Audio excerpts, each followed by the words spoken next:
This was really difficult for me to sit and film, and it's something that I've been wanting to film and talk to you about for many years now, but I am honestly so scared right now because this has probably been the biggest shadow sort of monster in my life for years now, and I'm about to tell you all about it. So I'm sure you guys have noticed that for the past 3 months I've been away. I haven't really been uploading. I was absent from pretty much like every social media place, Twitter, Instagram. But the reason for all of that was because, well, to really put it bluntly, I've been away because I had depression. Okay. So the reason why I'm making this video is not to garner any pity from you guys. I don't pity myself for this, but it is a really personal part of my life that I feel I can trust you guys with. I don't have answers for anything. I'm still in a confused place, but I think it's better to sit and talk to you than to just stay silent and to, you know, randomly go absent and leave you guys hanging, because I don't like doing that. It hasn't been easy for me, and I'm really genuinely sorry.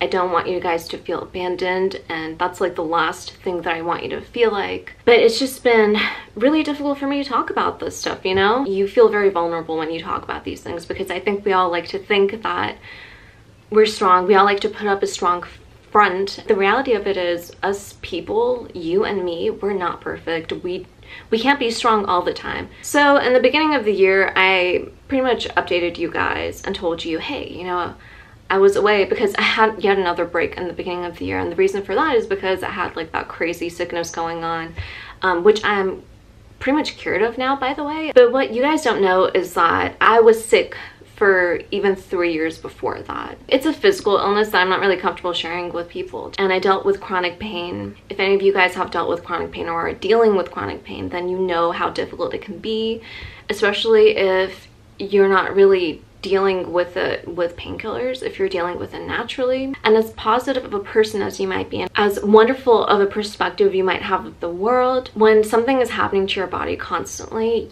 it can really wear you down over time. There have been so many times when I have slept 15 to 18 hours, to where I would sleep 12 hours, open my eyes, and think, what is the point of waking up? And I would just go back to sleep.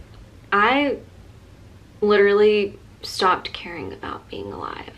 My mind just kind of spiraled, and slowly but surely I started to disconnect with everybody that I absolutely love and care about, both in real life as well as online, including you guys. And I hate that. I hate that so much. Get it together, Sophia. Get it together, girl.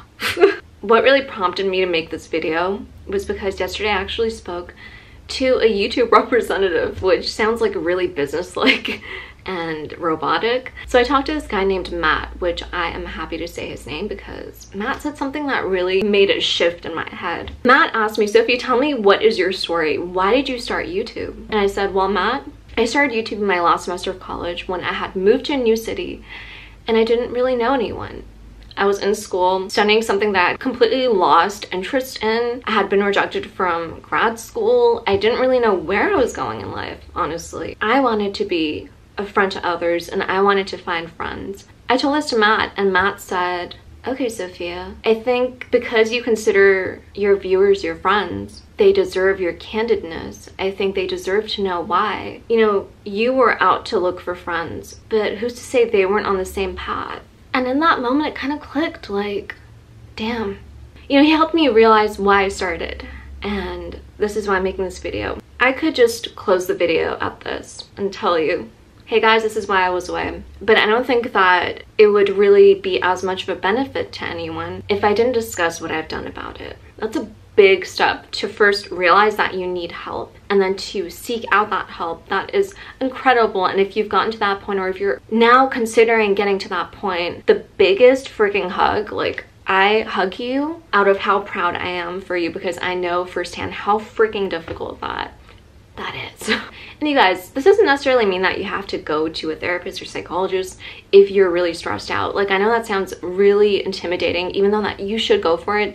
I've been to one. But if you're scared of that, why not just go to your family doctor? They may not be like the best to go to about stuff like that just because it's not necessarily their specialty, but it's a start. I think we tend to think to ourselves, who knows me more than myself? If I can't fix this problem, then who possibly can? And I'm guilty of having that mindset. You couldn't be more wrong, you guys. I think this is what's really cool about therapists. They don't necessarily give you answers, they reflect, right? So you'll say something and they'll reflect and be like, okay, so this is what you just said, but now you just said this. They can really help to organize your thinking better and to just relieve so much stress. The second treatment option is medication.